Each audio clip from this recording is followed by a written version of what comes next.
Welcome, ladies and gentlemen, to my Path of Achra zero-turn guide. So, with any Path of Achra run, we start on the screen. Well, the character screen. We're picking Lochra because the Berserk speed is very important for our speed engine, which is, pretty self-explanatory. We have Druid because everything in the Druid's kit fits perfectly into our build. The on standstill and on prayer summons are very nice, as well as this is a critical part of the build. On summon, deal 50 poison damage to the closest enemy. Closest enemy damage is one of the most important aspects in a zero-turn build. And we have Agara, which on prayer perform all standstill actions. That's pretty peak. On standstill / being hit, those are really good. That's a really good ability there. All these things together come in to our starting path. We're going to start. And now, you're not going to win every single zero turn. You cannot always win the game in zero turns, right? But you can get your odds very close to this build. We're going to start with Gore Cult. Gore Cult, on summon, we deal damage to ourselves. When we deal damage to ourselves, we get free Berserk. Right? So, that there. And then the main, so our speed engine is Gore Cult Lochra, right? And for our kind of damage scaling engine, we have Star Cult, right? And then we're going to hit our prayer. Most of the time, that clears the screen on the first run. So the staff on summon and the Agara deal damage to any range. Both are generally pretty good at clearing. Cool. We've cleared the first floor. We are going for a Liturgist build, and on the first floor, we actually have enough for Liturgist. And it is kind of smooth sailing for a little bit here. We kill the floor. Now, you may notice in this build that, oh, wow. We just got the God tier luck. So, we have no healing in this build, right? For now, let's switch this to Dex. I'll explain about that in a second. We have no healing in this build. You always have to be careful with your speed because if your game turn ticks up, your zero game turn is over. Crimson Plating. The S tier item for the build we get on the first floor. And I'm not confident in my speed enough. I'm just leaving the floor. I'm not picking up any of those because I don't care. Okay, we're getting our decks up in the very small percentage chance that we actually clear the floor so quickly that we do not gain enough speed to leave the floor without a game turn passing. All right? So, that's that. Now we have Crimson Plating. Boom. It's going to up our endurance, which is going to up down our speed, but that's fine because we have a speed engine. So, now here's the plan. Crimson Plating, S tier. On dealing physical or blood damage, heal yourself. All right? Now, when we heal, we deal damage to the closest enemy. And we can get Grave Chant so that when we kill, we summon a cadaver. And both of these, none of these items are important to me. These all suck. But this one is pretty good because these enemies are very easy to kill. You see here, this has no life scaling to your cycle. And these guys, I feel like, are fairly easy to kill. This one might be easier. We'll go with this and see how it goes. Pretty easy. As you can see, our speed, even now, our speed's not that great. Like 28 speed. Like if I had some items to pick up, I wouldn't even have enough speed. Cool. Easy. Now our speed's getting pretty up there.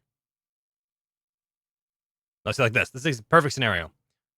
Right? Say like, if these were items that I wanted, I couldn't even pick them up because I only have 9 speed. Like do I lose? I might lose. No, I didn't lose. See, that was a scenario right there where I don't understand how it works. Like my bar was light green, which means that the next time you act, the turn is going to pass by. Also an S tier. S tier item there. But so sometimes you lose when that happens, when you click on the stairs. But in this particular situation, I didn't. So I honestly do not know how that works. And since we have, what am I missing? Oh yeah, we're gonna grab this. I'm gonna grab this to complete our build. Now these really aren't like super duper great. Like this one, more damage to myself, gives me more speed, a little bit of summon, which is good. And this unbeing dealt damage, deal blood damage in a path is relatively decent because not even necessarily for the enemy damage, and sometimes that is pretty good. But it's more so that when it kills your own summons, so you don't hit the cap, or most of the times in the later levels you don't hit the cap, but you fill all available squares, which means you don't summon anymore. And obviously summoning is very important to the build. And this unapplied bleed, you apply bleed to an enemy when you summon. So unapplied bleed deal damage to enemies. Sometimes it's pretty useful. And it's on a path, so it kills your allies too, or it kills your summons too. And when you kill them, you summon more. So it's all good there. And we want to go here. See, like I'm actually showcasing perfectly why we invest in some dex levels here. Because without these dex levels, we'd have no speed, especially with our endurance. I'm always paranoid, so I always come back in here to make sure that we're still on 0 turns. Yeah, see, like, perfect. This S tier item, yeah, I'm leaving. I'm just gonna leave. I don't care about any of those items. I'm just leaving. And now for the rest of the run, we invest only in Star Cult. And I'm really not afraid of any levels in particular for quite a while. Like, this build is strong enough, especially because we're itemized. Oh, I didn't even put this on. Now, this is great, obviously, because on summon, poison. Right? On summon, poison. Poison to blood. Blood. Heal. Heal. More damage from Hemokinesis. It's all just perfect synergy. Now, I've lost many a 0 turn run to just holding down tab and leaving the level because, S tier for our current build. Well, let's say S tier. Probably A or B. Like, this is like it's funny. I didn't even get to talk about the normal run because I got Crimson Plating right on floor 0. You don't normally get Crimson Plating on floor 1. And in the event that you do not get Crimson Plating on the first floor, you want to look for Emerald Helm or Agni Helm. Agni Helm, I think that's what it's called. Our speed's obviously really high. So we can just hold, yeah, we should be able to. And see, perfect. This is another really good item. If you don't get Crimson Plating, you need to either get Agni Helm and then hope later on you get Crimson Plating, which is a pretty high chance. In theory, since we're leveling decks, you could have this. You could use the Agni Skirt. This is like the ideal run so far. I actually almost have.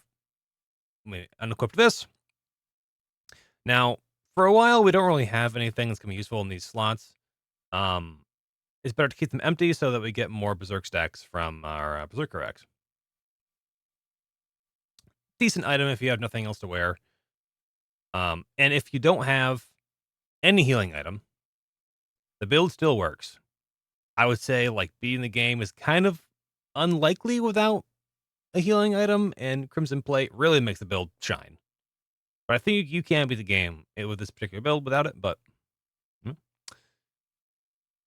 none of these levels really matter. All the same amount of items and whatnot. Okay, let's just go here.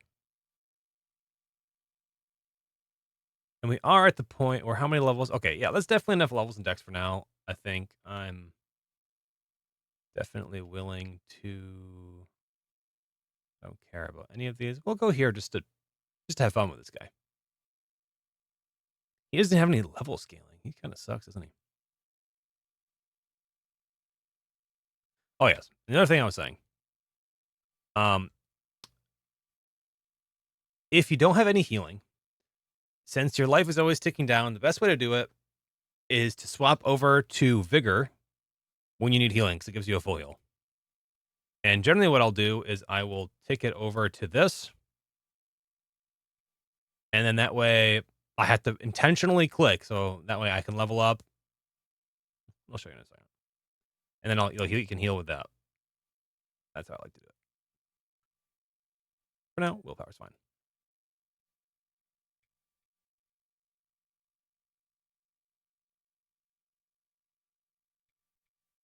And there's a few different ways to make this build work. Quite a few items that you can itemize and find quite a bit of success with. I've done like quite a few runs with this build. It is by far the most consistent 0-turn build. There are many other builds you can run with 0 turns, but some of them require a lot of resetting and are very difficult to pull off. This is my first run. I only turned the literally first try. I won my last run on 0 turns, and now I'm on this one right now. Should make consistent. You don't normally get the crimson plating on the first floor, so this is like literally the ideal run. But I mean, if you're struggling, you could just reset for the crimson plating. If you really wanted to just like this floor would be kind of difficult without dex levels. We'll see how quickly we shred this floor. I guess not too bad.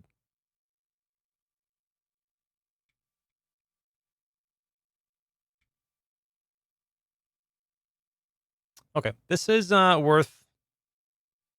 This is really good. I'd say probably A tier.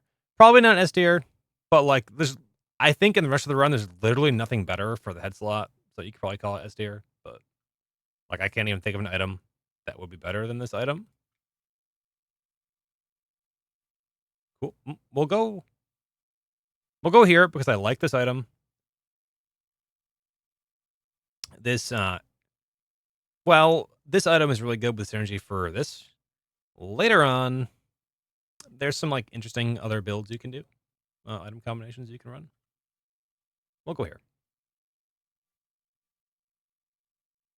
I feel like I was in the middle of saying something and I forgot what it was. But as you can see, killing everything 0 turns is like literally not even a modicum of issue. Like, everything is just instantly dying. And we'll see how much trouble this guy gives us. And the reason why, in case it's not obvious, why our scaling is so good is because we unsummon meditate. Meditate gives you damage. Cool. And then we're just pumping up this because I'll show you in a second. So our wisdom is 48, which is pretty high, which is giving us a 480% damage boost. But here, for example, our staff is doing 50. And then that 480% is only making it go up by 240. And so a very large chunk of our damage is coming from the meditate. So the wisdom is almost useless, which is why getting these dex levels really doesn't matter. We could probably go full into dex for the rest of the run and have it not matter. We're not getting anywhere close to our summon cap. Okay. In some builds, this lightning staff is pretty good. Like, you can drop this and grab bat form. Not awful. Not an awful option there. Let's just do it again. Nope. See, because this... Oh, did I even put that? I didn't put it on. That's what I was doing. That's what I forgot. So this is like an on standstill 1 instance of damage.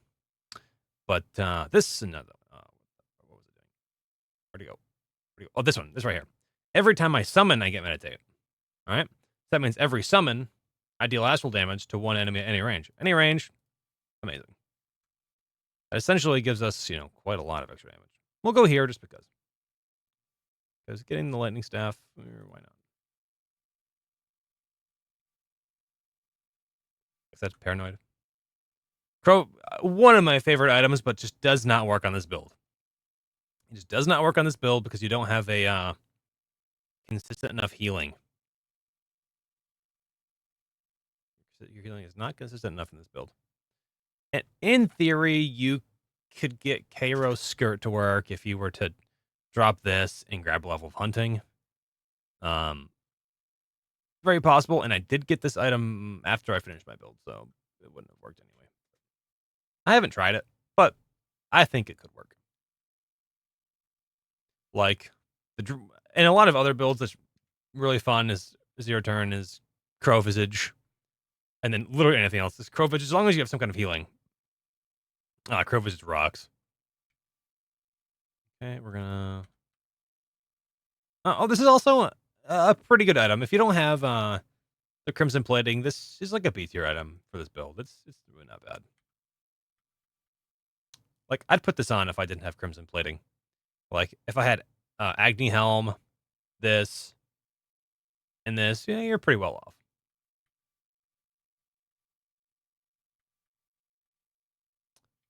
We'll keep all the other things. This would be an interesting pick in conjunction with Safa, but really not super great because we have our Berserker Axe, which is just more speed, and more speed never hurts. Like, I'm never gonna scoff him. I see, like, pick up all those items. I actually almost ran out of speed. Ran out of turn. So this item, if I had no other offhand, is not bad. Like C tier, right? Like, if you have literally no other offhands and you get in the first round, we might as well put it in your offhand. You're just gaining speed.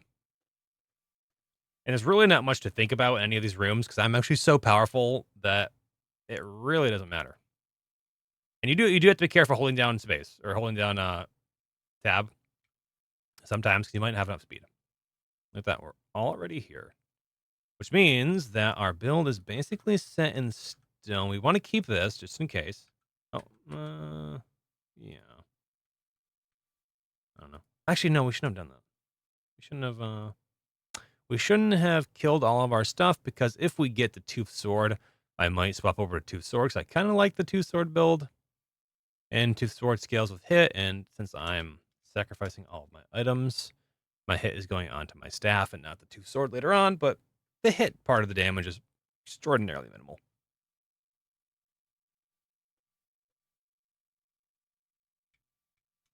So far, this run has actually turned into like almost the perfect run.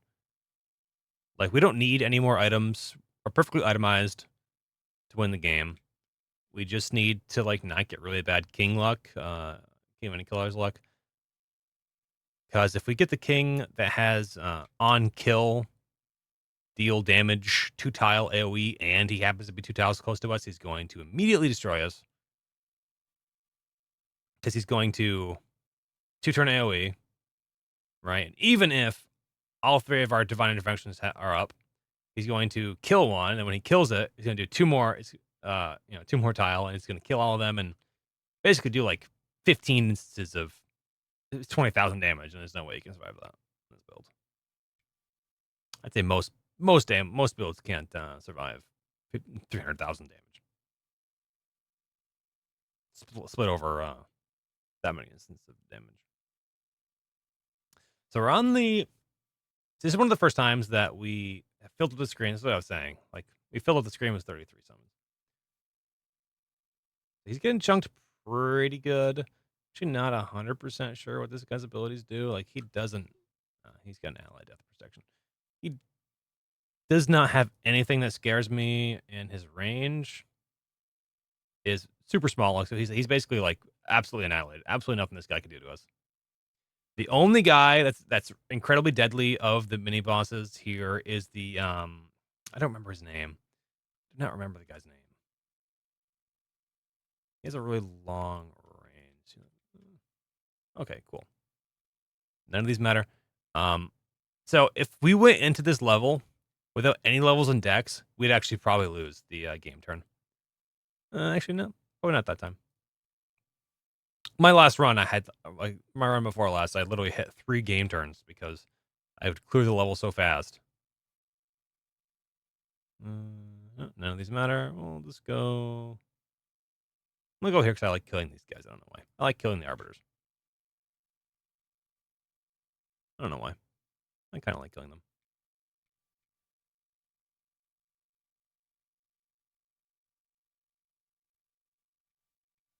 We'll probably get 1 or 2 more levels in Starkle, and then that's where we'll end up for the rest of the build. I've actually never fought this line because these towers are really difficult. Like, I could go down here, but I'm not going to ruin the perfect run just to test out that guy. I've never gone down there. So It's relatively new. Most of my runs I played before a lot of those updates. Okay.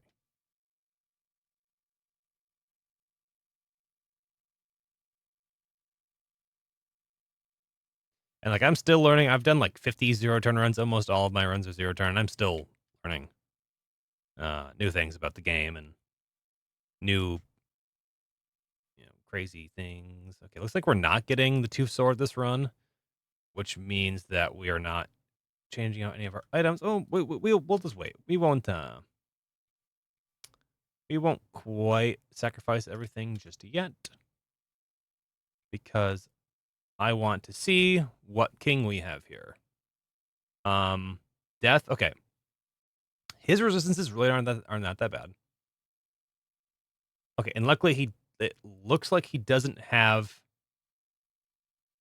We should be good. This guy looks really easy. Some of these kings are very bad.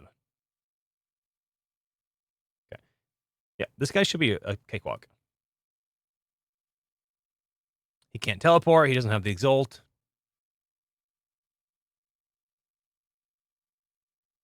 Okay, and then I don't think we need to swap out any of our items, so we'll just sacrifice them all. Our build is complete.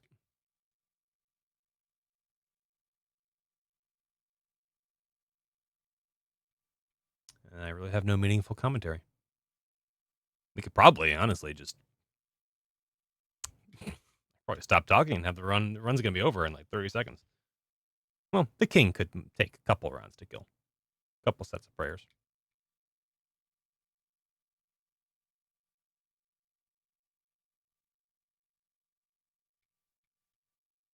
I honestly might even include this. Here we go. Here we are. I might even include a whole second run. How long is this? 22 minutes? I guess 22 minutes. It's a pretty reasonable chunk of tutorial. It's not that bad. This is like the almost completely ideal run. Why not? We'll level that up. Like he's so far away from us that there's no way he can kill us. And we got so much turn left.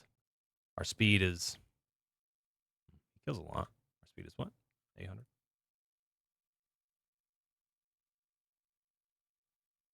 Some kings are easier than others. If this guy could teleport, he might teleport close to me and kill me. If he had like a summon, it might be kind of hard because he would heal up on ally death. Like we're just starting to scale so high that he has absolutely no hope of doing anything to us. And there it goes. And then oh wow, okay, I accidentally hit. If we quit, yeah, here we go. 0 game terms passed on cycle 32. And we see our build there. We got Liturgist, and we got those skills. Enemies killed by allies only 1. It's not too bad. We stood still 34 times and prayed 34 times, which is interesting, And that's the 0 turn. It's not that hard. Yeah. Any questions? You can put it in the comments and whatnot, or join in the Discord for Path of Achra. I'm in there all the time. Well, not all the time, but as of recently, I've been there all the time. Yeah. Thanks for watching.